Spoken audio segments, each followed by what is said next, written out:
Hello, Priyanshu. Welcome to DC Conversations.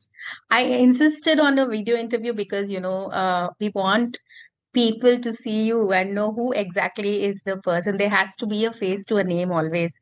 So I guess Yeah. that works out, right? When you're imagining watching a movie and like you really want to know which genius wrote this, then I guess they want to see you. I'm glad you're very kind. Yeah. So let's start off with the pill. Okay. So I'm sure you're very Yeah. excited about it. So what was the, first spark that led you to create a story where a musician's genius and self-destruction collide?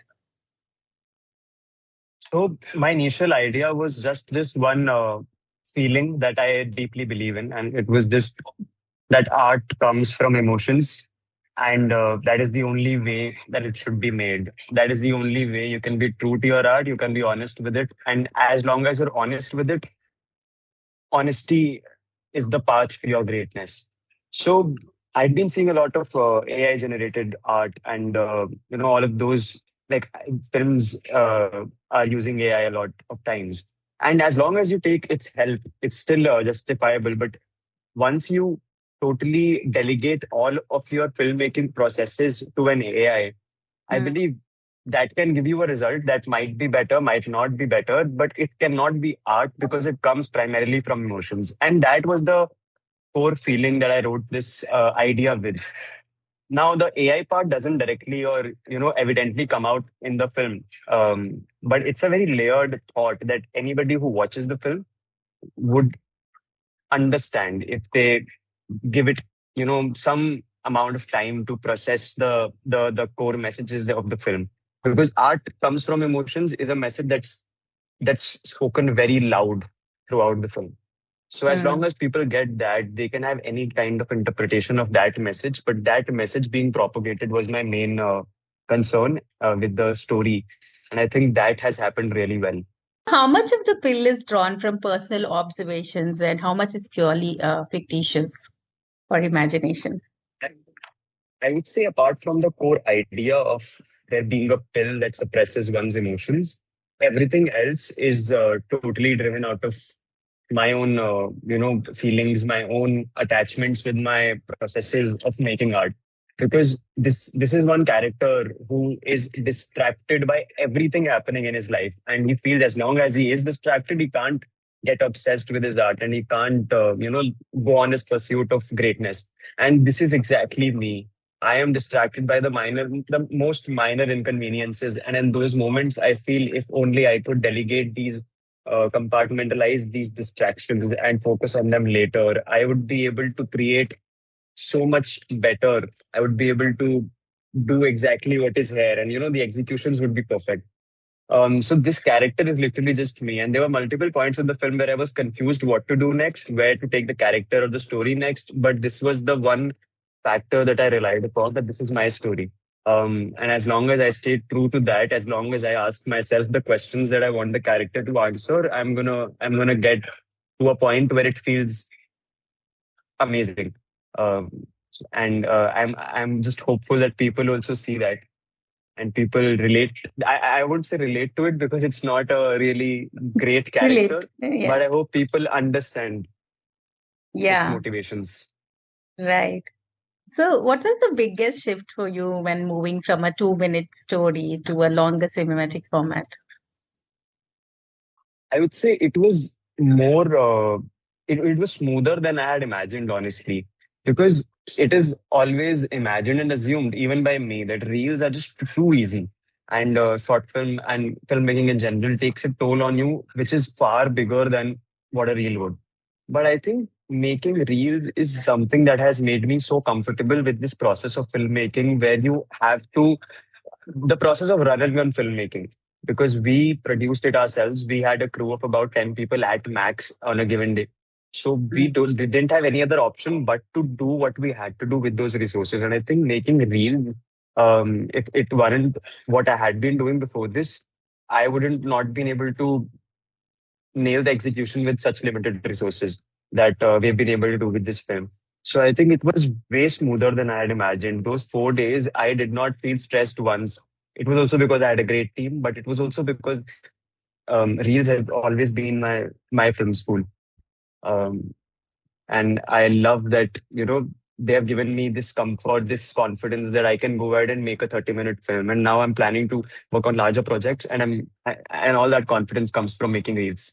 Talking about, the trend of reels and how it's going viral, how they're going viral. How do you protect emotional authenticity in a world that rewards virality? I think that you can only keep yourself sane in that kind of situation if you are true to your why behind what you make. Because as long as you remember that, as long as you remember why you started doing something, it can be your whole journey, it can be one single project. As long as you remember its why, I think you are not that easily distracted by whatever validations or numbers and statistics people associate with that. Because all of that is necessary. You can't ignore that as well. But all that comes later for a reason. Also, sketching a character like the one we are talking about in the film could be, intense, right? If you can put it Yeah. that way. So, how do you handle your own emotional extremes while writing such characters? Um, Honestly, I've been writing for the last 12, 13 years now. So writing is one thing that feels like second nature, or something that has become my muscle memory. Um, so writing such characters doesn't necessarily take a toll on me because I know where to separate the art from the craft. The thinking about the character, its extremities, its motivations, its emotions, and the feelings that go into making it. All of that is my art that I work on when I'm thinking, when I'm traveling, all of those things. But when I sit to write, it is the writer in me who has to just do his job and not think about getting lost in the character, not going along the flow too much that you start, working against your own idea. So I think Mm. that balance needs to be there. You need to rely on your technical skills, your basics of the craft that you are pursuing. And as long as you do that, the risk of you going away to either one of the extremities, of being too related with the character or being too detached with it, those die down as long as you just stick to your basics and your learnings, I would say. I have some one-line questions for you, which I think will Sure. kind of give people an insight into what you think and how you think. So tell us about one emotion you feel most deeply and write from the most. What is that one Um, emotion that you write from the most? I think that's just hope. Um, Everything I write, no matter what I write about, I always see a glimmer of hope in it. And I think as long as you are creating out of hope, you're going to tell stories that are important to you and to the world. Because Mm. the moment you start being hopeless as an artist, you stop telling stories that should matter, that should talk about what is important and what is not. So I think hope is the one emotion that drives me the most. So talking about stories that matter, is there a film that changed the way you look at storytelling? Yeah, definitely. There have been multiple, I would say. But the one film that like switched on that filmmaking ambition in my own heart was Bong Joon-ho's Parasite that won the Best Picture at Academy Awards in 2020. I think that film just changed my perception of stories. That's a very Korean story, but it's still so universal in its core that every single person in any part of the world would relate with it, and that's why it became such a huge, success that it did. It opened the gates for so many people who don't even speak the language of English, but they can now make stories right out of their own cities and make them sound universal. And they can reach audiences in all parts of the world. That was the one thing that like changed my life. I would say not just this career or my skill, but my life in general. Coffee, chai, or chaos? What fuels your creative process? I would say, as much as I love chai and coffee, I'm currently sitting at a coffee place talking to you, but I would say chaos. As long as you're following chaos, you either try to avoid it or you either try to go with it. And in both scenarios, you make amazing art. And I think that fuels me the most. Great. So one line that you've written that stayed with you the longest. Um, Dreams are all we have.